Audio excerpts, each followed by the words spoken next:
In sections 29 and 30 of the Prolegomena, Kant explains how his account of synthetic a priori truths saves causality from Hume's skepticism by limiting its application to the realm of experience. In order to put to a test Hume's problematic concept, his crux metaphysicorum, the concept of cause, we have, in the first place, given a priori, by means of logic, the form of a conditional judgment in general. That is, we have one given cognition as antecedent and another as consequent. But it is possible that in perception we may meet with a rule of relation which runs thus, that a certain appearance is constantly followed by another, though not conversely, and this is a case for me to use the hypothetical judgment, and, for instance, to say that if the sun shines long enough upon a body, it grows warm. Here there is indeed as yet no necessity of connection or concept of cause.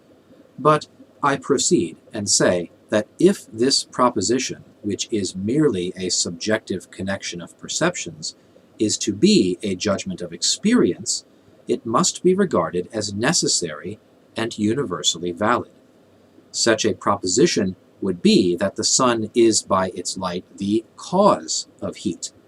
The empirical rule is now considered as a law, and as valid not merely of appearances, but valid of them for the purposes of a possible experience which requires universal and therefore necessarily valid rules. I therefore easily comprehend the concept of cause as a concept necessarily belonging to the mere form of experience, and its possibility as a synthetic unification of perceptions in a consciousness in general. But I do not at all comprehend the possibility of a thing in general as a cause, inasmuch as the concept of cause denotes a condition not at all belonging to things, but to experience. For experience can only be an objectively valid cognition of appearances and of their succession, only so far as the antecedent appearances can be conjoined with the consequent ones according to the rule of hypothetical judgments. Hence, if the pure concepts of the understanding try to go beyond objects of experience and be referred to things in themselves, noumena, they have no meaning whatever. They serve, as it were, only to spell out appearances, so that we may be able to read them as experience. The principles which arise from their reference to the sensible world only serve our understanding for use in experience.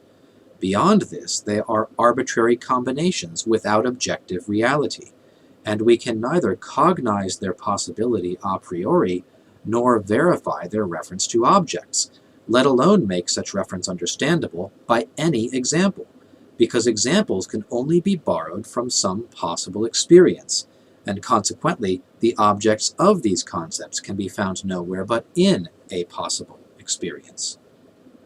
This complete, though to its originator unexpected, solution of Hume's problem rescues, for the pure concepts of the understanding, their a priori origin, and for the universal laws of nature, their validity as laws of the understanding, yet in such a way as to limit their use to experience, because their possibility depends solely on the reference of the understanding to experience, but with a completely reversed mode of connection which never occurred to Hume. They are not derived from experience, but experience is derived from them. This is therefore the result of all our foregoing inquiries. All synthetic principles a priori are nothing more than principles of possible experience, and can never be referred to things in themselves, but only to appearances as objects of experience.